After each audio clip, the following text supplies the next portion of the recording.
worship and shared the opportunity to learn together and to be together. And again, this is just a wonderful extension of that.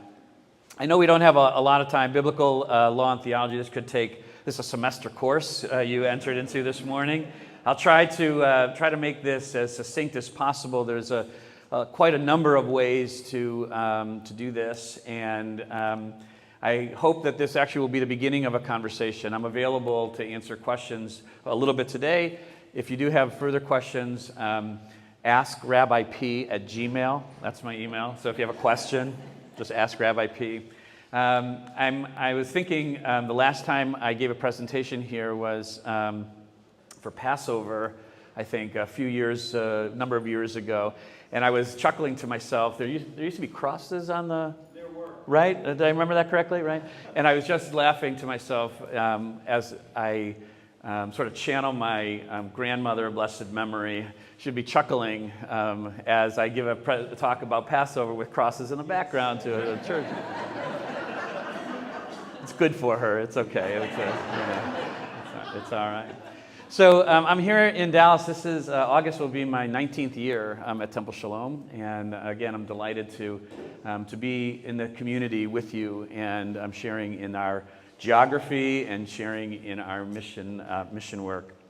So I entitled this brief talk called "Obligation, Commitment, and Community," and looking at Torah, law, and living God's commandments, and that's a tall order for a relatively short period of time. So to sort of kick things off here, I want to make sure we're talking the same language and have a kind of a working lexicon of information, because the problem with studying Bible, as you already know, is that even this beautiful rendition is that when you read it in English, you're reading a translation, and when you read in translation, you're reading a commentary, depending on who's doing the translating. So there's already a filter that we apply, and different words, as you know, some of you deal with the wordsmithing in your various occupations or whatnot. It really does matter. Translations matter a lot. So I want to go first, and by the way, if I speak too quickly or not loudly enough, just raise your hand and just shout it out. And if you do, you'll be right at home in my congregation. So that's that's good.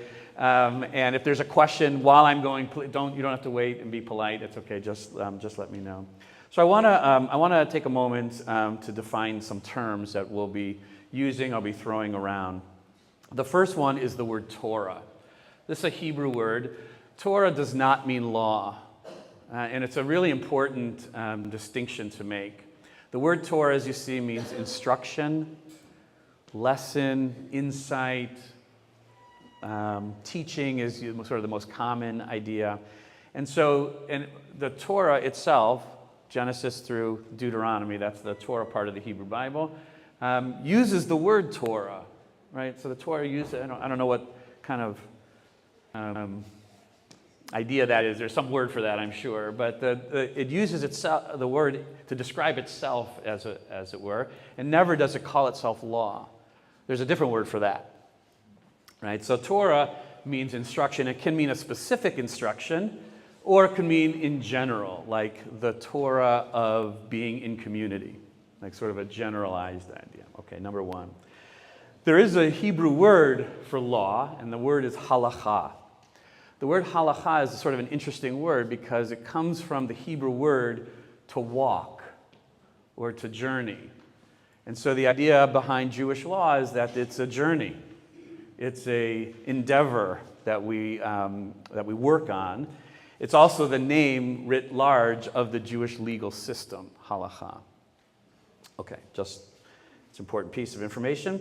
There's another, we won't be talking about this one too much, but this is important in the larger context of law, something called in Hebrew minhag. Minhag is a custom. Now, I don't know how it works in your church, but in a Jewish tradition, a tradition, a custom, becomes a custom after about 2 years. Am I right? Yeah, right? And then all of a sudden, it's a thing, right? It can't be changed. The truth of the matter is, Jewish communities over time understood that custom is powerful, as you know. Custom has, in many ways and in many cases, the power of law. Doesn't mean it can't be changed, but it's powerful. And most importantly, the word rabbi means teacher. And so the function of the rabbinate, the office of the rabbi, was not lawgiver or anything like that, but rather as a teacher. Later traditions will infuse the rabbi with the responsibility of adjudicating Jewish legal matters, but in a diffuse diaspora world, that was important to go on. So I wanted to, now that we have some sort of defined terms here, I wanted to get to a text, and some of you have it. I have it up. The same words are up on the screen here. And I debated for a long time about how to do this. This is a little bit more complicated than Casey just saying, "Hey, could you teach a little bit about Torah?" I'm like, okay, could do that. So I wanted to. So I lead. This is the Hebrew part. This is the Hebrew part. So we'll get down here. So I wanted to begin in Exodus chapter 24. And just by way of context, Exodus 24, the Israelites are standing around Mount Sinai. They've escaped Egypt. In chapter 20, we heard the beginnings of the Ten Commandments. Right? So we move forward a couple of chapters. They're still around there. By the way, the scholars believe that the Israelites were standing around Mount Sinai for a period of about 2 years before they moved on, getting all the laws and all that. So we understand the moment at Mount Sinai, especially if you saw the Indiana Jones movie. You know that right? They were there, and then there was this powerful thunder and all of that happening, and then God speaks. God speaks to Moses. As a related aside, if you ever want to do a funny little Bible sort of journey, try to figure out where Moses is when they get to Mount Sinai. Is he up? Is he down? Is he up? God calls him up, then he has to go down. Bear in mind he was 80 years old when this is happening.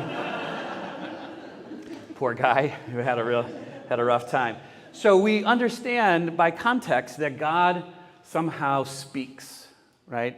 The 10 Commandments, the Hebrew for the 10 Commandments are really the 10 words, 10 utterances. That's how the Hebrew lays it out. And so God speaks, and there's these commandments, and it goes on for a couple of chapters. Until we get to chapter 24, and then something really remarkable happens. We have this opening line where Moses then writes down the commands of the Hebrew there, Yud He Vav He. That's another name for God. So it's just important that now we have Moses writing down the law.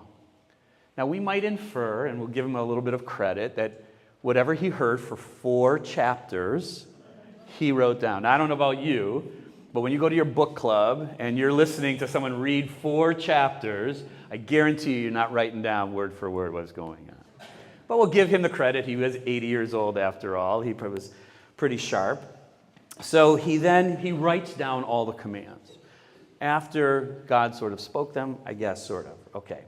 So then he goes, verse 6, he takes a part of the blood, right? So he does all this stuff. Then he takes the record of the covenant, ostensibly what he had just written, and read it aloud to the people.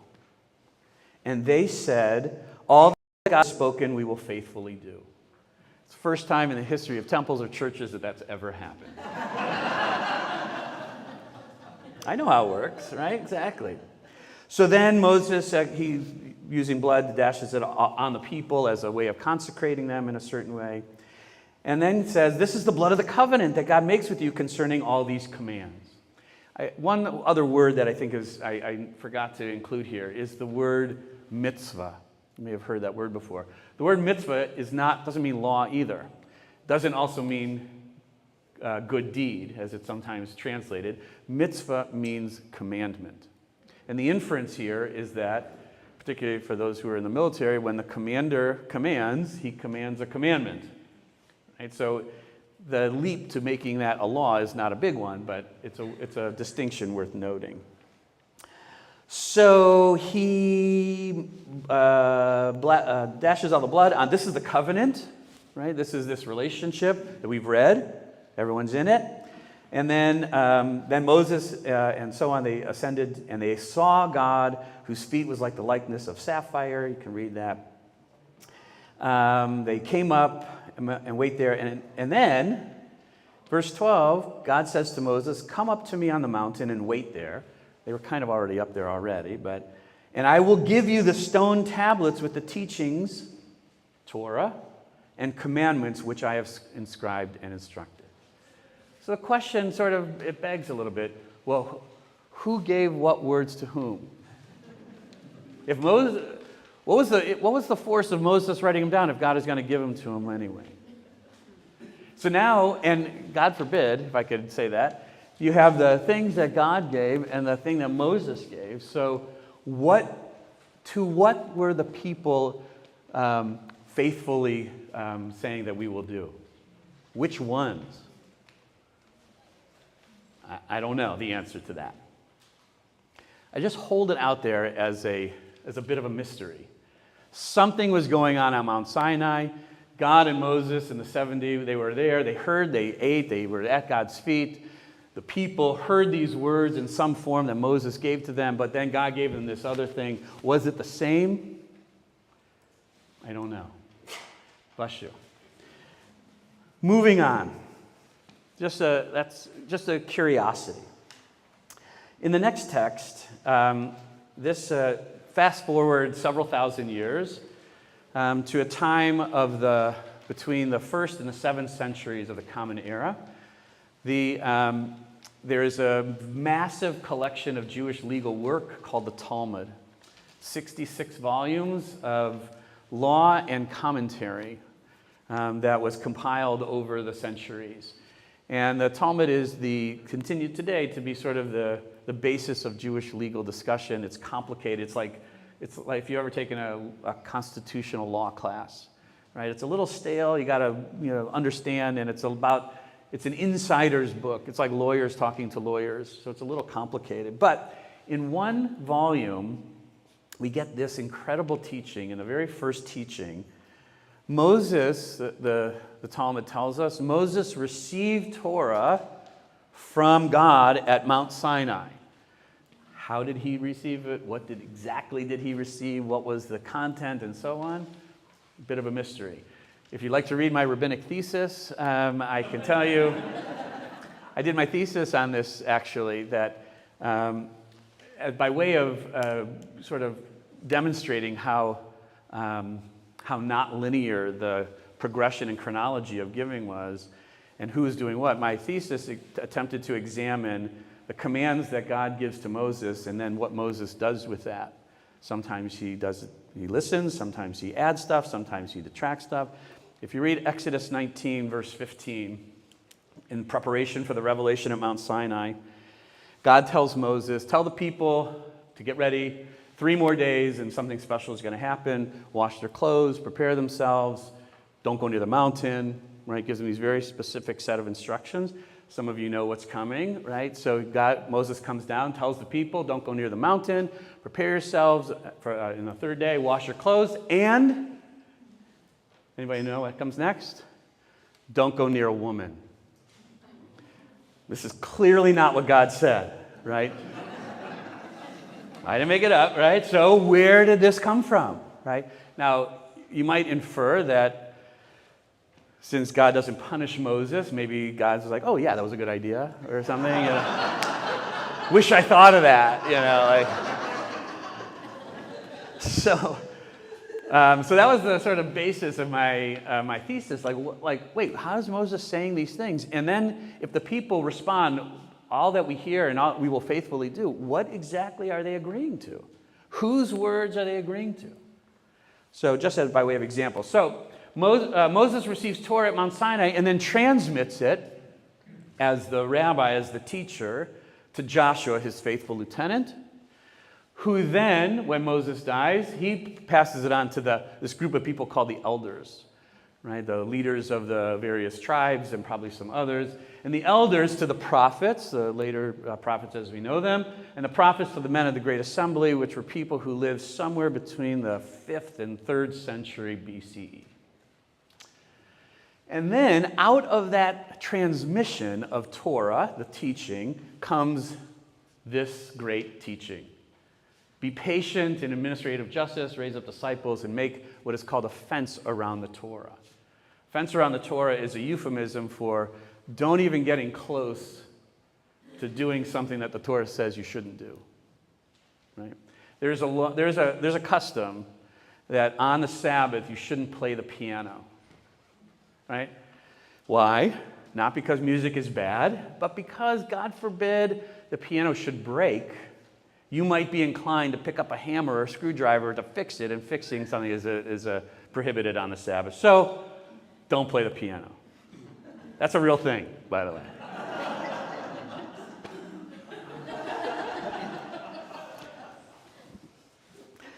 The funny part about that is that even if the piano were to break, I wouldn't know how to fix it anyway. So, there's no chance of me transgressing the law there. So here you have this sort of generational transmission of Torah somehow. How does Moses transmit it to Joshua? Any guesses? Yeah, I don't know. Maybe they sat him down and taught him Torah, right? Maybe. Nowhere does it say that Moses taught Torah to Joshua. Likewise, nowhere in the book of Joshua does Joshua teach the Torah to the prophets. Or, did I get that right? To the elders, right? And so on. And even if they did, you know how human interaction works. You've played telephone. You know that what the homily was in there is not what is being talked about in the parking lot. Imagine that over the generations. So what do we then inherit? We inherit these teachings. Where did this teaching come from? I can tell you that it's not in the Torah.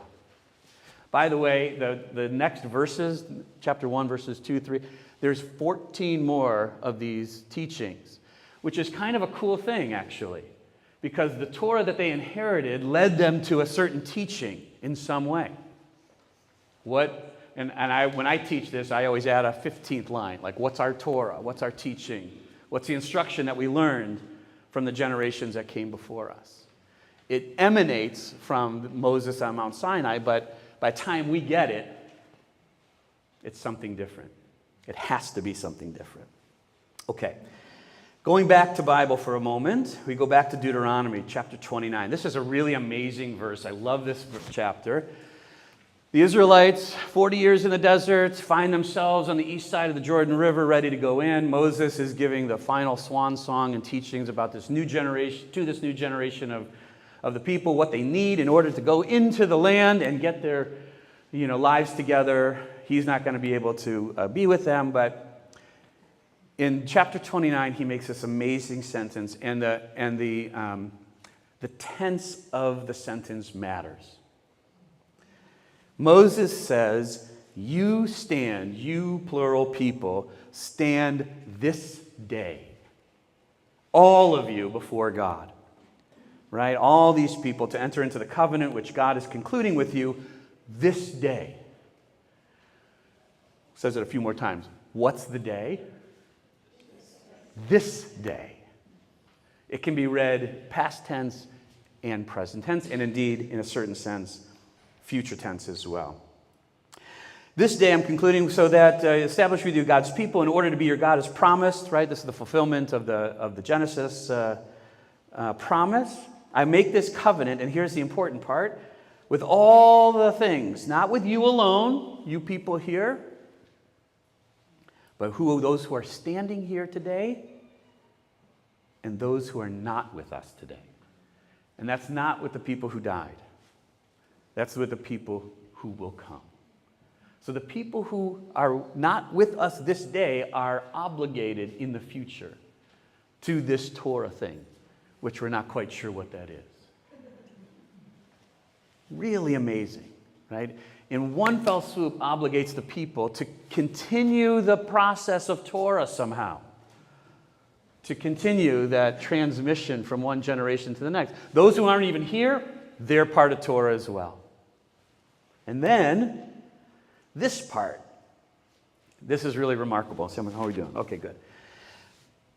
Next chapter, amazing set of verses. Surely, this instruction, and by the way, just for argument's sake, this is the word right here, mitzvah, this commandment, this teaching, this Torah, which I've enjoined upon you this day, is not really baffling at all.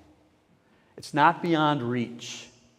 It's not in the heavens that someone should say, who can go up there, right? We don't have a Moses anymore to go up on top of the mountains that we may observe it. Neither is it beyond the sea that you should say, who can go across that and take care of that business? No, verse 14, the thing is close, in your mouth, in your heart to observe it. I set before you this day life and death, life and prosperity, death and adversity, right? If you want to know, someone says, okay, so what's the Bible all about? Here it is, one sentence, right? I command you this day to love God, to walk in God's ways, keep God's commandments, and bless you, right? The idea, God gives us, you want to know? Here it is. Here's one sentence. 5 books worth of material and down to one sentence. Here it is. So what's the Torah that's being taught? To love God, walk in God's ways, keep God's commandments. Is that what the people agreed to up on Mount Sinai? It's hard to say. Is that what Moses wrote down? Is that what's on the tablets that God gave him?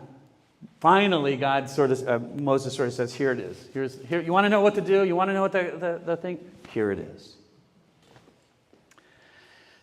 Now we know the story. The people move into the land and doesn't go very well. They kind of forget this one very simple sentence. So I want to share with you now a great story from the Talmud. It's a little lengthy, but it's just so remarkable. And Reform rabbis like myself, we love this story. So this story comes in a part of the Talmud, many centuries later after the Bible was all put together, as a description of Jewish life and practice and all that. It comes from a section of the Talmud dealing with civil damages. And the discussion here is the rabbis are discussing whether or not a certain type of oven is kosher to use. It seems like an insanely, pedantic discussion, and to a certain extent it is, but there's something really wild that happens here.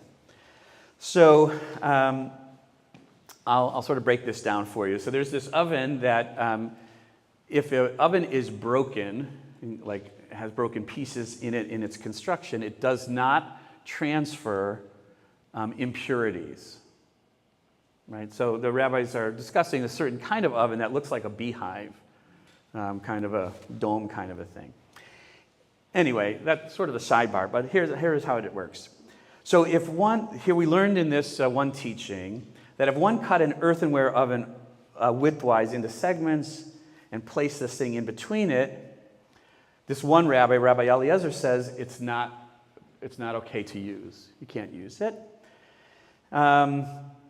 And the rabbis, and this is a great term, a catch-all, like, all the ministers got together, right? The group, some unknown group of people, rabbis here, deemed it ritually impure, right? So the group said it was okay. This one guy, Rabbi Eliezer, said it's impure, or it's okay to use, rather. And this oven is called achna. You can look it up. It's okay,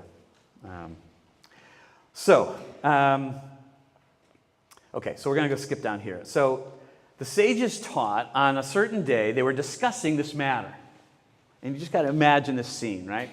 They were discussing the matters and sort of debating, this position, Rabbi Eliezer on the one hand and the group of rabbis on the other. And Rabbi Eliezer says to them, finally, look, if the halacha, if the law is in accordance with my opinion, you see this tree right over here? This tree is going to prove it. And the carob tree, miraculously, is uprooted from one and moved 100 cubits away, somehow, right? 100 cubits, it's about, a cubit is 18 inches, you do the math there, right? And some say it was even further, 400 cubits, right? A miracle. And what did the rabbi say? One does not cite halacha, Jewish legal proof, from a carob tree. They just witnessed this tree over here moving 400 cubits over there. Like, yeah, no big deal. That's not proof. Okay, he said to them, fine. If the halacha, if the law is in accordance with my opinion, check out this stream that's going this way behind the study place. It's going to flow in the opposite direction, and sure enough, it flows in the opposite direction. What do they say, the rabbis? One does not cite halachic proof from a stream. 2 miracles. Rabbi Eliezer said, okay, if I'm right, then the walls of the study hall will sort of begin to crumble, right, inward. And they began to fall. This other guy said, basically like, stop, right? So somehow, because these are great sages, the walls didn't sort of cave in on them. And it still didn't sort of prove to them the rightness of Rabbi Eliezer's case here. So finally he says to them, if the law is in accordance with my opinion, heaven will prove it. A divine voice comes down and says, in every place that he expresses an opinion, Rabbi Eliezer is correct.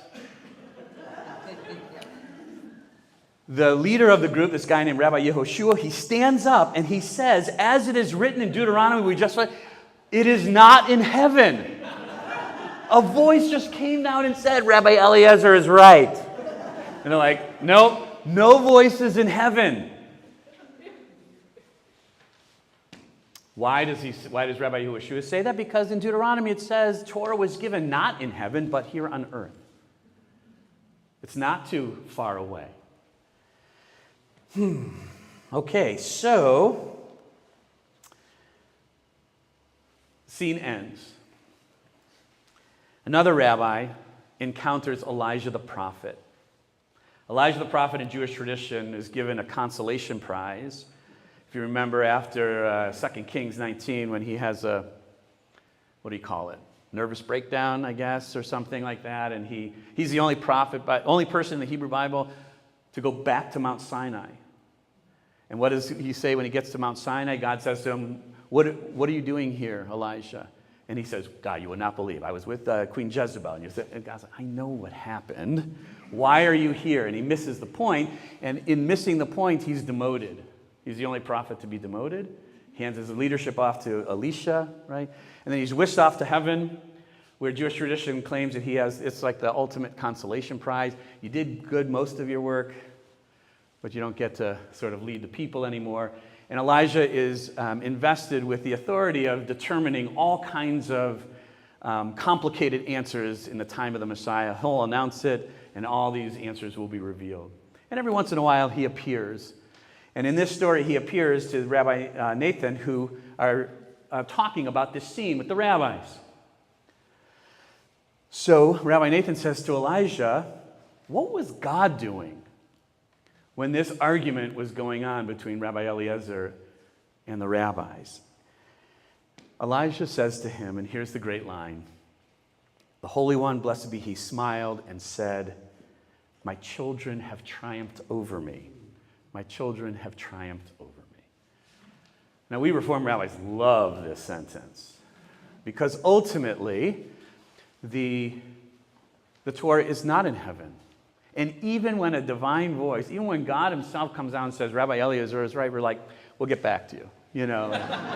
We're not sure. Because ultimately, God gave it to us here. to figure out. God gave this tradition for us here to work through and to debate. God gave us this thing to make real in our lives in real time. And with something as ordinary as the kashrut status of an oven, it's not just about the kashrut status of the oven, it's about whether or not we have the wherewithal and the courage to inherit that Torah and to live that Torah out in real time, even when it may be counter to what the tradition says. And God is laughing because God knows that whatever the answer will ultimately be, it'll be the right one. Why? Because the Torah is not in heaven. The Torah is here. And we have to make that determination as to what is right, what is meaningful, what is appropriate. How do you do that? Well, there's an easy way. You can say to your pastor, to rabbi, just tell me what to do. Right? I don't want to learn it. I don't want to study it. Just tell me what to do. I got plenty of that. Right? But if you're careful readers or even just casual readers of the text, some of you are like, that just doesn't make sense. I know it says this, but how is this understood? Judaism has a rich tradition of trying to figure this out. After Joshua, after the elders, after the prophets, after all this thing this transmission orally, finally, by the mid-2nd century, there was a worry as the Romans were sort of consolidating power after the destruction of the Second Temple. All this information may be lost. We have to write this down. And so they wrote down, literally, all this Jewish law stuff that had been gathered over time in a compendium of a 6-volume work called the Mishnah. Mishnah is another word which means repeat. And that's the way you learn law. I say it, you repeat it. By the way, when in the old days, any lawyers in the room? Okay, they're sheepishly in the back. I'm not gonna. In order to become a lawyer, you had to read the law. That was the way you did it. You sat with somebody who knew it, and then you read it. They read it to you, right? So the Mishnah was a way of teaching law. You wrote it, but once it becomes written down, then you have it. But like anything else, just because you say it, you're like, well, what about this set of circumstances? And what about when this happens? And so what develops, like in any legal system, is a running commentary on the law. That running commentary, in combination with the law itself, is called Talmud. But things move, forward in time. Like, what happens with this newfangled thing like electricity? What do you do with that? How does that apply? How does that apply to the Sabbath? When the Torah commandment, it says you can't make a fire. Is sending electricity through magnesium and lighting up a bulb, is that fire? Kinda, right? When you turn your car on and it has a spark.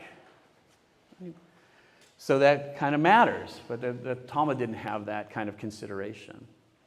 And there's a development of commentary upon commentary in Jewish life that helps us try to figure this out in real time.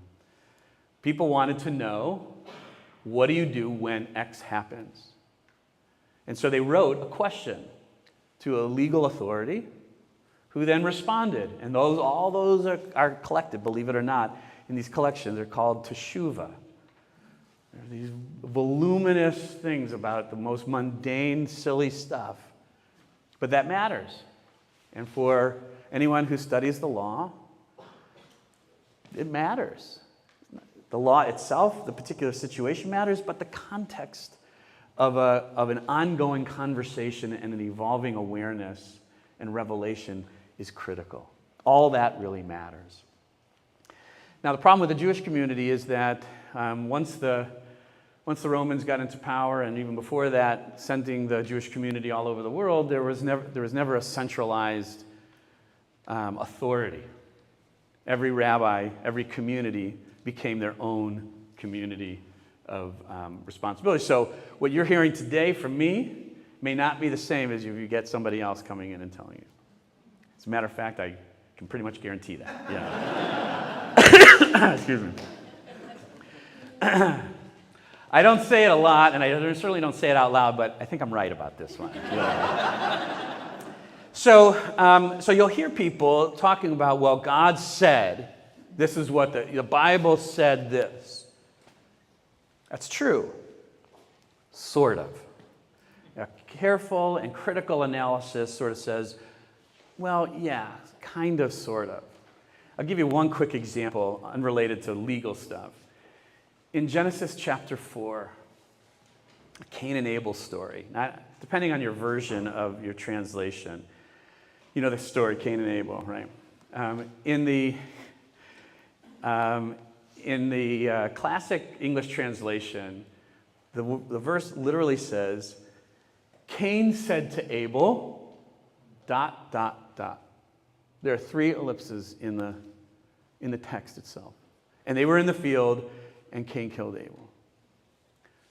Okay, let's be real. What did he say? What did Cain say to Abel? Now, I have 2 older brothers. I imagine what Cain said to Abel. But the Bible, the Torah, doesn't say. Why not? I don't know why not. There's scribal translation differences and weird things that happen. And there are hundreds of them in the Bible.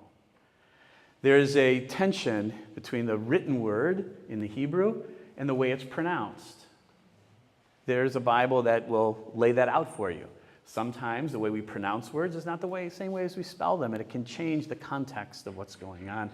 And in an oral tradition, which this was for thousands of years, you just got to imagine, if human beings are human beings, someone said something different to some generation than they heard about themselves. It just had to be.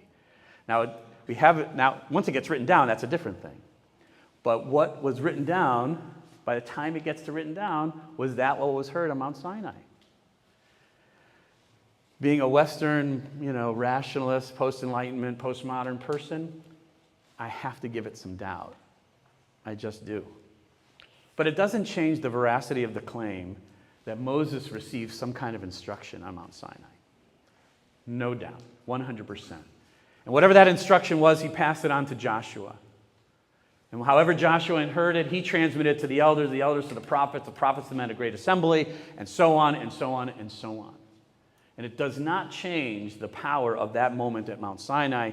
It infuses us, actually, with the responsibility of receiving that Torah.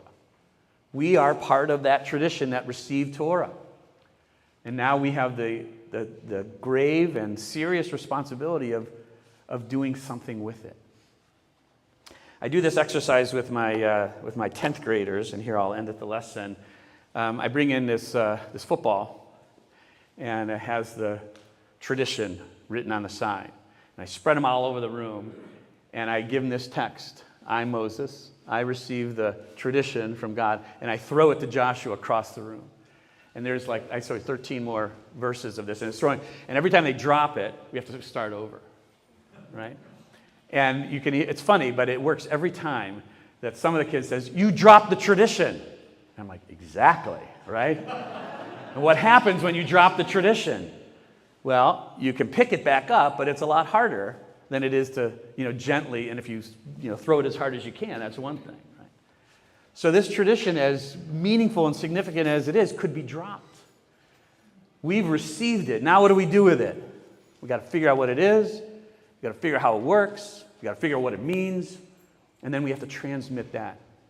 And I guarantee you that the tradition that you transmit to your children and to your grandchildren will not be the same tradition. It just won't. I've already prepared myself. I don't have grandchildren yet. I've already prepared myself when my grandchildren, do whatever they do relative to Jewish tradition. I'm already preparing myself not to like it. They're doing it wrong. They don't understand. But it's not my Torah. It's their Torah. And the veracity of the claim of how powerful this Torah is that we're still transmitting it. We know there's something there. And I just believe in my heart of hearts that when we're serious about it and we really want to figure it out, we'll get it right. And when we do, just like the Rabbi Nathan and Elijah, we'll know that God is laughing, saying, they got it. They got it right. Thank you very much.